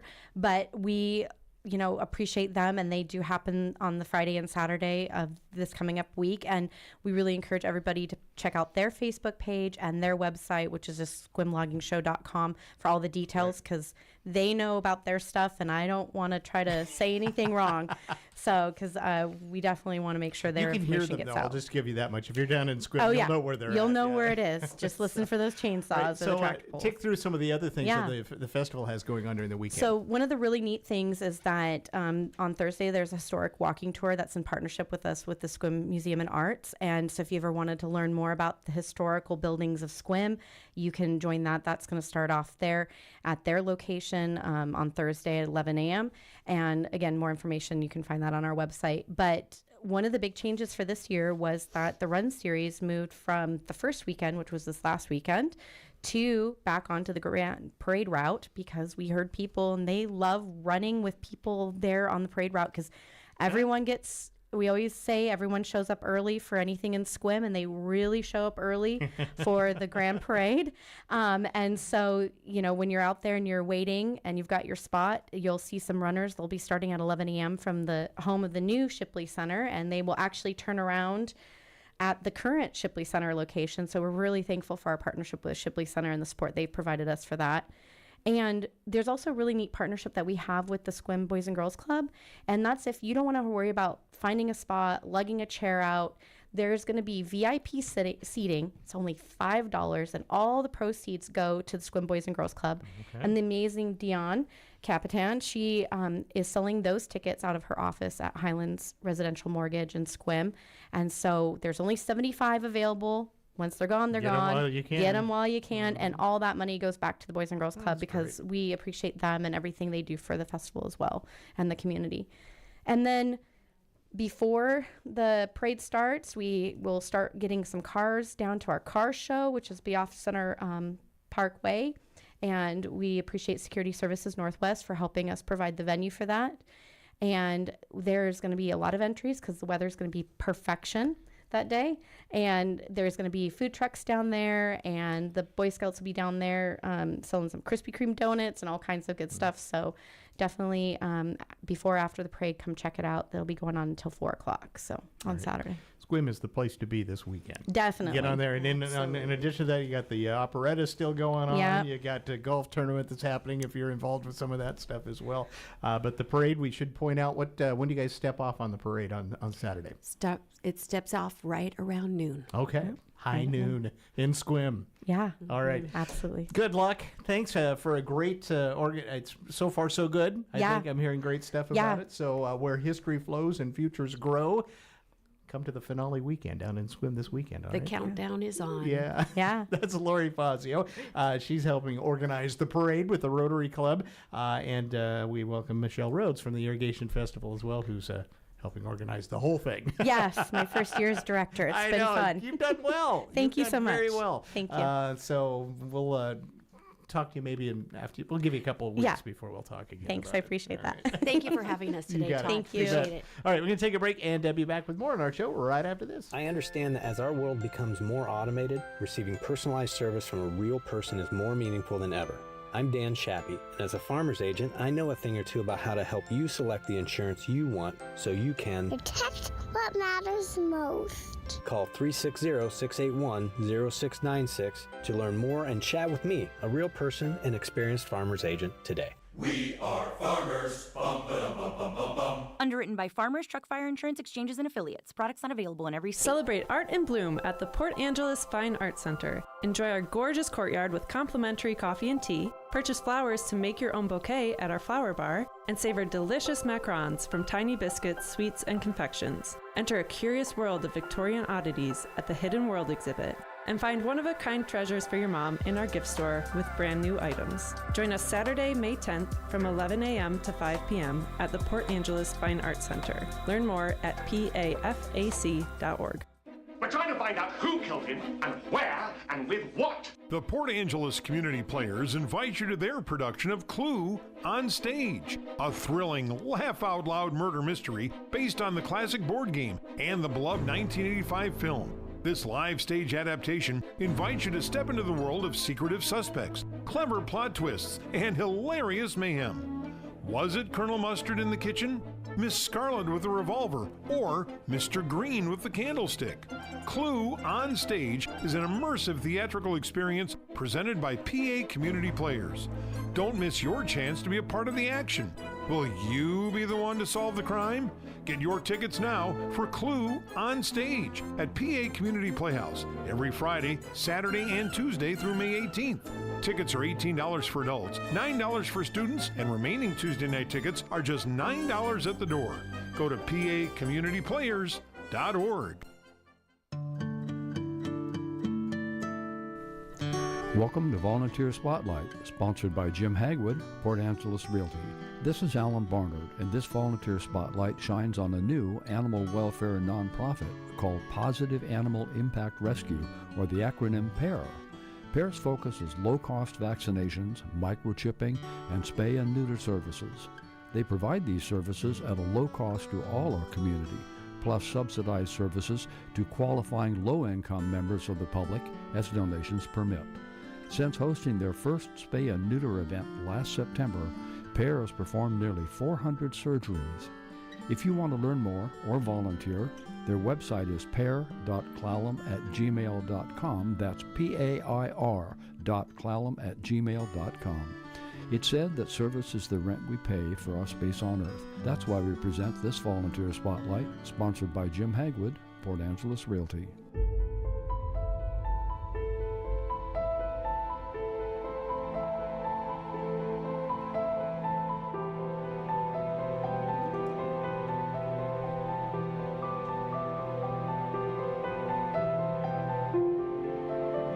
Well, that's the lovely piano sounds of Jennifer Thomas, who's my guest in this next segment. Jennifer, we actually talked you up a little bit yesterday with Steve Rader Ginsburg from Field Hall. But Jennifer is back with a full-on concert that is coming to Field Hall this weekend.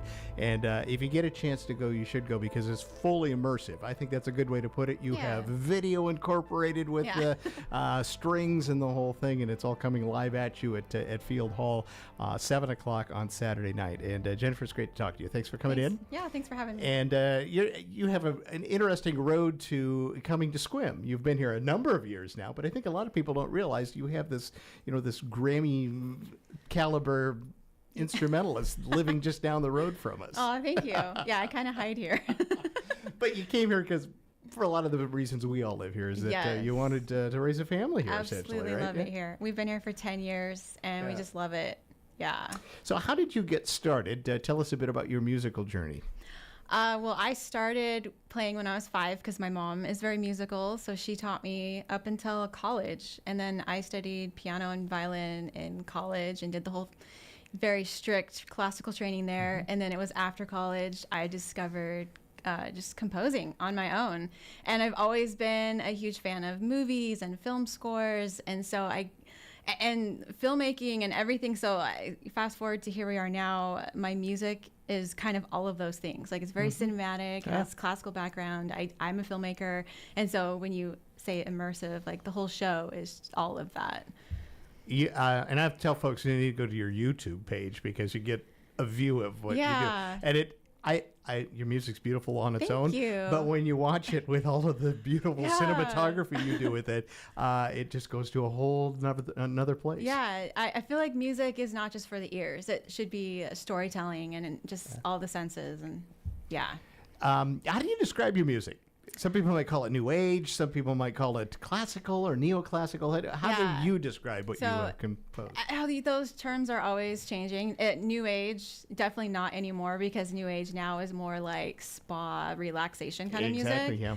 I call my music epic cinematic because it does sound like it's from a movie, like movie scores. But it can also be called classical crossover because I have classical roots in the music too. So Oceans is the newest to production, right? That's what we just played a little bit from. Yeah. So tell us about that and how this came to be. Yeah, well, I live in Sequim. I love the ocean. That was kind of my pandemic album. I spent 4 years working on that. We recorded at Abbey Road Studios. I just released it 10 months ago. And after I released it, I started working on another entirely different project. And so I never really got to perform it, and so, which I just finished as well. So anyways, this concert on Saturday I'm going to be performing the whole Oceans album for the first time. I mean, I've performed at different places a little bit here and there, but not the full album. And so I'm really excited. I'm nervous too, because as a performer, like always performing things for the first time in front of an audience it's always just, it's nerve-wracking, but it's also exciting. But yeah, I kind of feel like it's just going to be a celebration party. Yeah.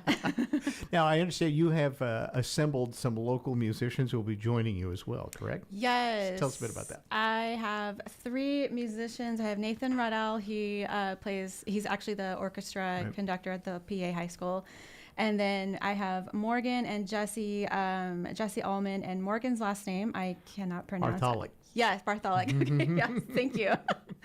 And they'll both be on cello and violin as well. So, yeah. Do you normally play, with more musicians like that or not? Because I've seen you perform before, and quite often you kind of have that tracked in, or you're playing with, and I understand that because you're trying to stay with what's happening on the screen. Yeah. So my music is it's kind of a hybrid of real musicians with electronics and synths and all kinds of stuff. And so I have performed at Benaroya Hall with full symphony orchestra twice, and it's very more like raw and organic. But this concert on Saturday is with the backing, so I can incorporate all the electronic sounds and everything that you can't produce through a live orchestra. And then the strings are there to just really give it that really hearty, real in-person sound to lift it. So roll back to when you, graduated, and then all of a sudden you decided, well, I'm going to start writing things. Yeah. Do you ever think you'd end up doing all of this stuff? Absolutely not. No. And I would guess, correct me if I'm wrong, you probably didn't start writing cinematic scores. No. Or did you? I mean, I was fresh out of college, and I performed piano concertos with orchestras, and that's what was in my head. And it was so freeing to realize I wasn't just limited to what composers wrote, 200 years ago, and I could create my own music, and that was very freeing. And it's taken, I've been doing this now for almost 17 years, and so it's taken this long to kind of figure out my own personal style. Yeah. What was your reaction when you got your first nomination for a big award for what you had done? It was humbling. Also, like you said, like you don't picture yourself ever like being in Hollywood going on stage to get an award or anything. Like that's not why we do this, but it's always a nice little icing on the cake, like validation, like, oh, somebody likes my music, What do you have a composer that inspires you? I mean, do you have somebody that that's he or she that I kind of emulate? Yeah, I mean, I would say classically speaking, I really love Beethoven and Rachmaninoff, but in the modern cinematic world, Hans Zimmer and the Gregson-Williams brothers. I wish there were more female. There's so many female composers out there that also are very inspiring. And for me, I would love to see more women composers getting the A-list movie jobs as well. But yeah, I always feel every time I say, well, Hans Zimmer was my inspiration. It's so true, but I want the future to be more women composers. And well, you're blazing a trail for them. Yes. You're doing very well getting out there. Yes. So, you Abbey Road Studios. Yeah. You recorded this in. Is this the first time you've recorded there? So I have recorded there 3 times. Okay. Yeah, I just got back actually a month ago from recording a new project that's all spy heist movie type of music, like Mission Impossible. And then Oceans, which I'm performing on Saturday, was also recorded at Abbey Road Studios. Is that kind of a interesting thing when you walk into that place? Kind of the ghosts of who'd been there before. I know, it is. Yeah, in fact, they have this little cafe in the basement. So like when you're on break, you can go eat and drink coffee and just relax. And it gives you a chance to kind of talk to all the other musicians. And there's a bass player who actually plays for Hans Zimmer, and she and I were just eating and talking. And she's like, yeah, sometimes I sit in studio too, and I think about all the people who've performed there, and where do all the notes go? Are they still lingering in the air? And it's just, I don't know. That's cool. It is. It's very kind cool. of an interesting thought. All right, before we run out of time, describe what people will see when they come to watch your show on Saturday. It's going to be an immersive experience, and so they're actually setting up extra speakers for me for the show. So if you're sitting, no matter where in the audience, you're going to have side sound effects coming at you, like different underwater sounds and thunder and different things like that. There's going to be lights. We're going to have every song has a cinematic screen on stage, and then the strings and I will be playing with that. So, all right. Yeah. And you're going from A to Z. Doing the whole album. Yeah. Good for Wish you. me luck. Oh, you'll do great. You'll do great. If you have not had a chance to experience Jennifer Thomas live in a performance, you owe it to yourself. And there are still some tickets available. Go to Field Arts and Events Hall. I got it right. Go to their website and get your tickets for this Saturday night. And good luck, Jennifer. Thank you. It's good to see you again. Yeah. And have some fun. Thank you. I will. All right. Thanks for having me. You got it. Jennifer Thomas there. And look her up on YouTube as well. You can watch some of this visual stuff that goes along with her terrific music. We're going to take a break, and we'll be back right after this.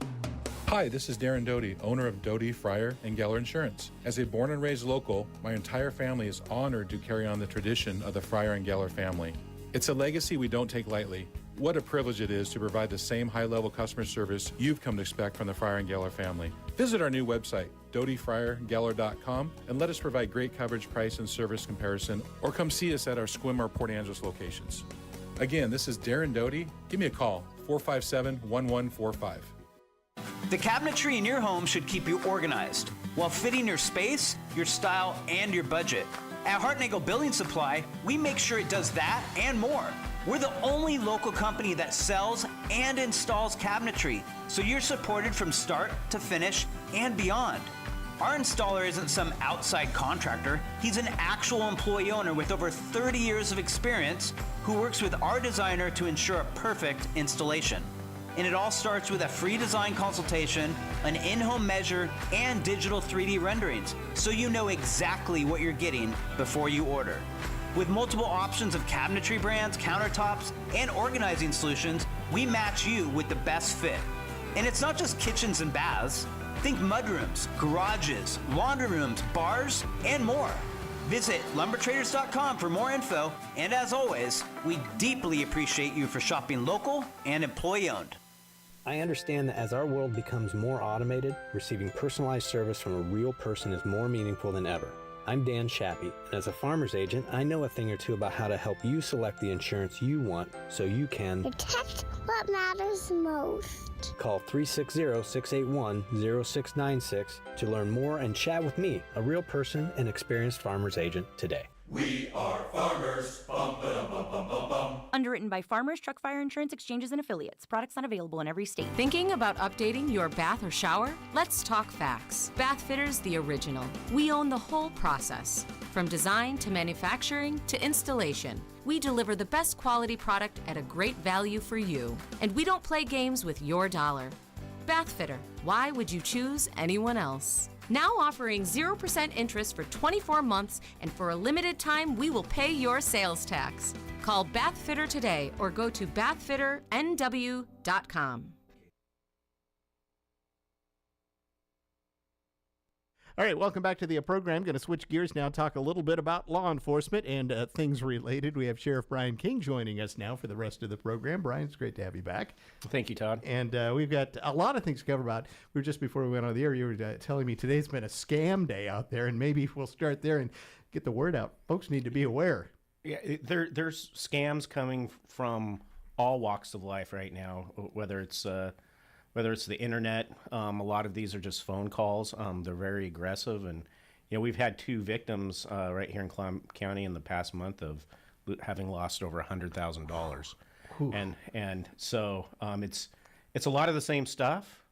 It's the jury duty scam. I just want to advise and revise, statements to say that law enforcement does not solicit money from you, especially to get out of jail. And so, nor do any other federal agencies. We will not ask for money. Our system doesn't allow for that.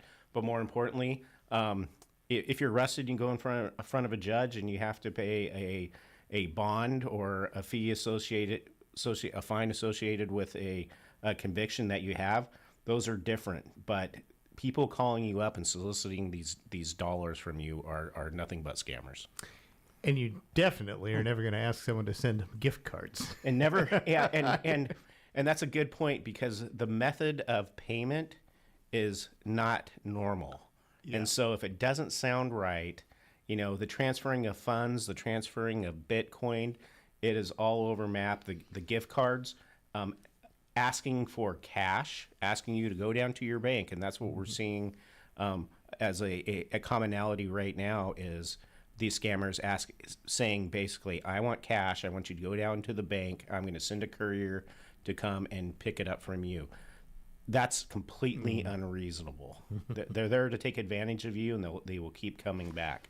And so we've been successful in one of those cases, being able to make some arrests, and we're working some others right now where we see this as a priority, and we're not going to give up on it. Yeah, and unfortunately, we have a community that skews a little bit older, and I think it tends to be a bit more vulnerable to some of these things as well. I hate to be overly stereotypical, but that's a fact, right? Yes, I mean that's absolutely correct, and that's where we see most of our elders in our community are the ones that are falling victim to these things, and they're not as technologically savvy as we are. They don't understand some of these different systems, and the messaging just has to be, if you have any doubt whatsoever, call us, call law enforcement, and we can walk you through this and making sure that you're not falling victim of everything. I mean, we really want to give you good sound advice up front before you fall victim to these people. 9 times out of 10, that call is a scam, I would imagine. 9 times out of 10, and there's a lot of still popular ones going on. I get them on my phone. Mm-hmm. The good to go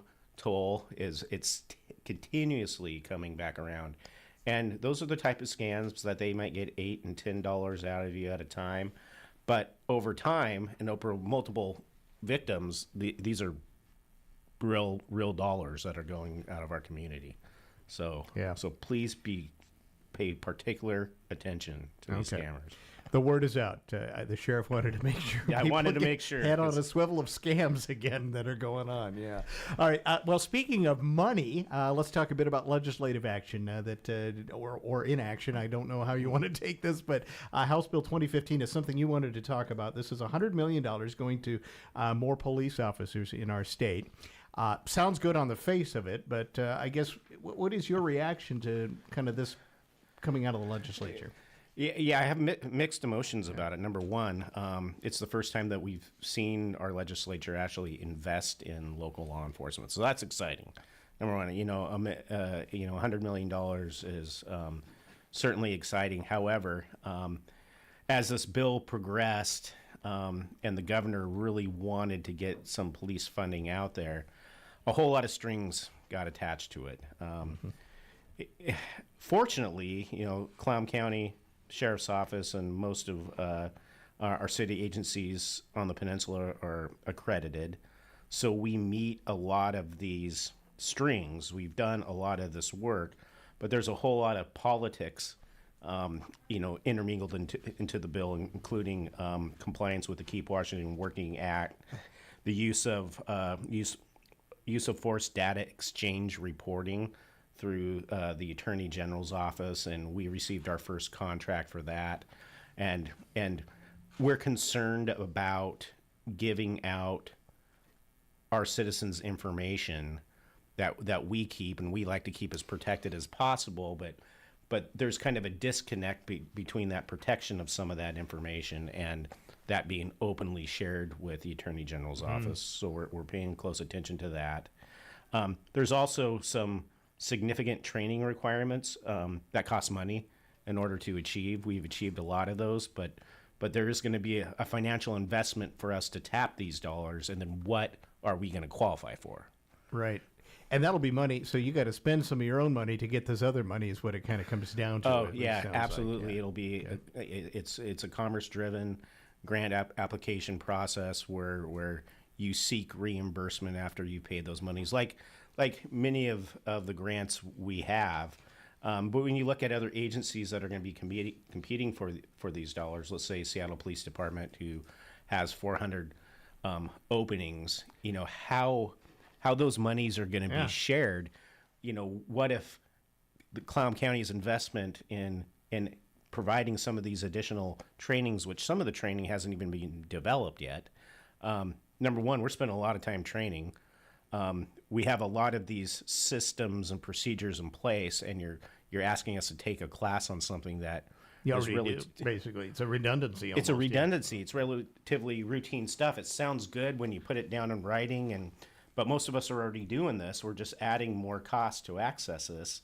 And what if we do all the work and I qualify for $40,000 in reimbursement? Yeah. The impact, it's just like, boy, I don't know. So it'll be interesting to see what the solicitation package comes out for us to access these dollars and what's the best use of them. So you may be scrutinizing this, and there could be a point where you say, I don't know if it's worth trying to get the money for what we have to do to get it. And when you read the bill, and the intent of the bill is it's noble. We want to put more police officers on the streets of Washington State, but there are a lot of agencies that have suffered for many years. What does that look like? And would we qualify for enough money to put one more person on? Well, that's my next question. It's $100 million. It's a huge number, but is it? Right. When you start talking about the entire state of Washington. Absolutely. In the grand scheme of budgets and the size of law enforcement agencies.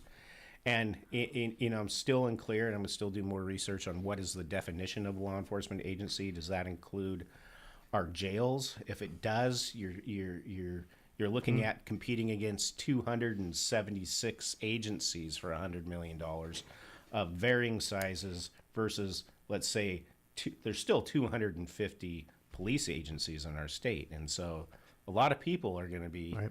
And they're not just, I have one opening.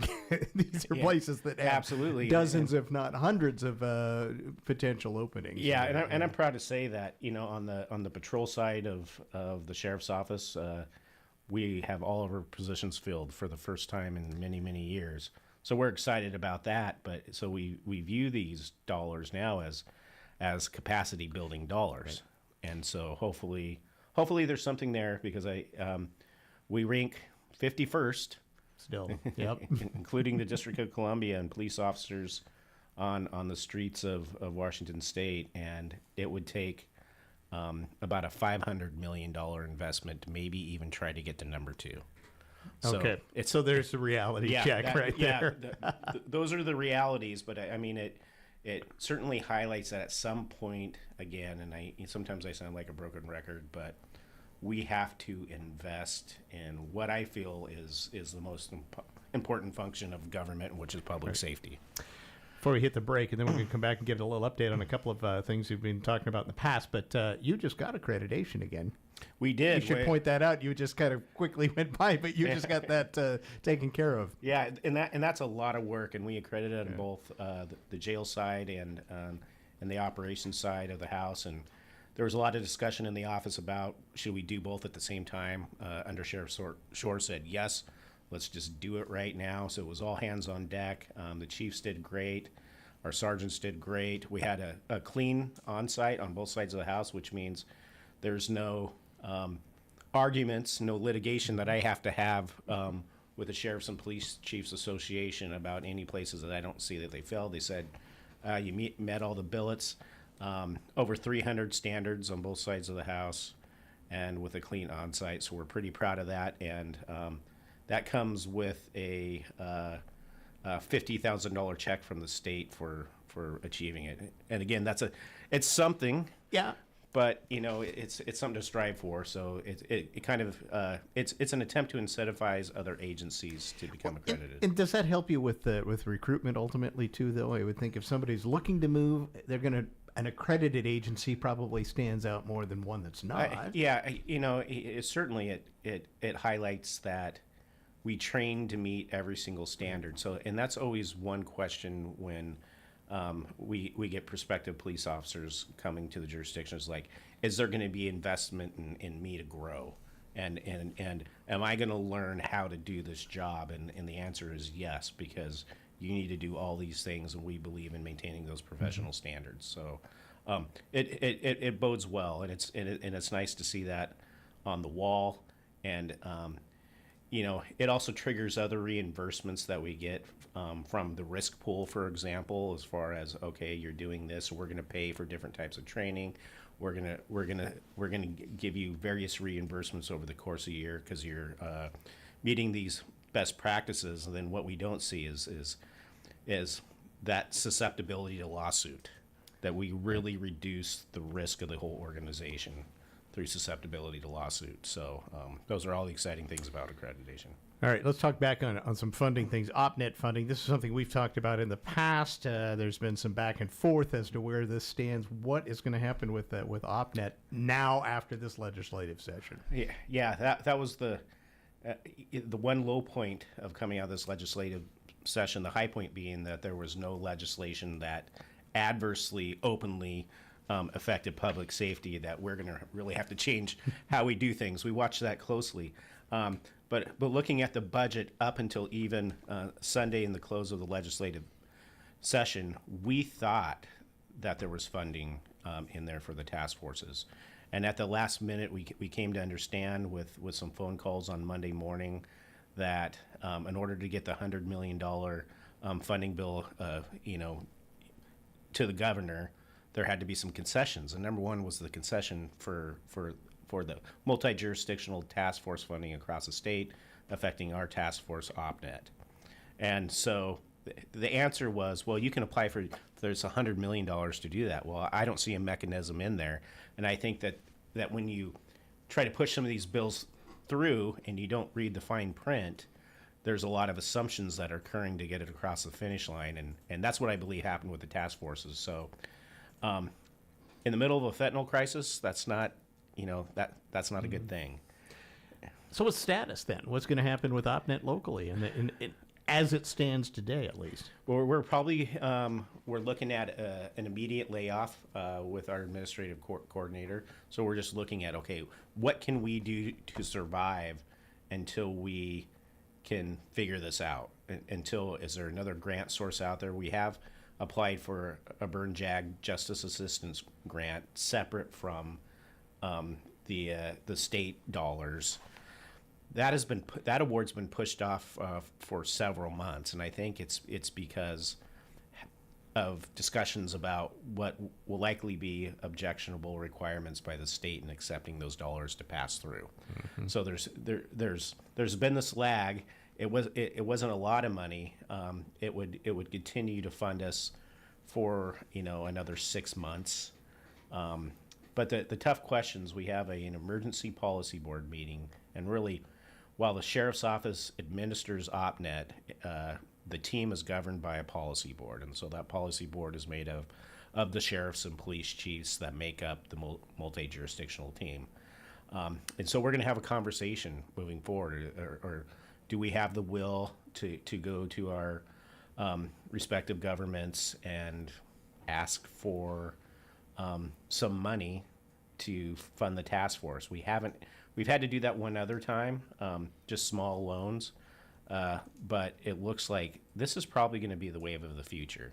And so what I kind of call a pay to play model, where if you want to be a member and get the benefits of having this multi-jurisdictional task force, then you're going to have to share an equal percentage of the operation and get it funded.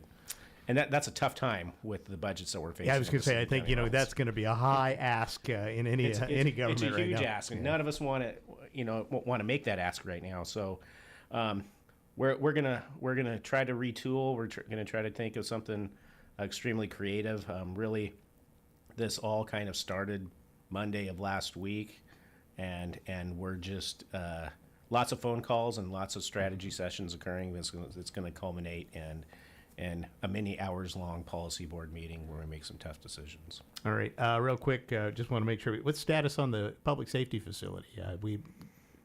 I feel really good about the status of the progress right now. Kudos to Steve Theringer. He got us another $2 million. That was in the capital budget. So that is confirmed. You know, we're still reading thousands of pages of budget, but that $2 million is there. I think that gets us over any concerns over the delta that we just weren't sure of where we're getting fund. We're at 60% design. We just got a cost estimate in. I believe it's the 22nd of this month. There's going to be a joint city-county commissioners meeting, and we are going to do a high-level presentation on the design as well as the current cost estimate. It's very similar to the one we got at the, I would say, the post 30% mark where we had sticker shock, and then we reduced the design to make it not what we need, but what we have to make it a functional center. We achieved that. And what we don't know is all the little soft costs. We know that the building right now is about $15 million.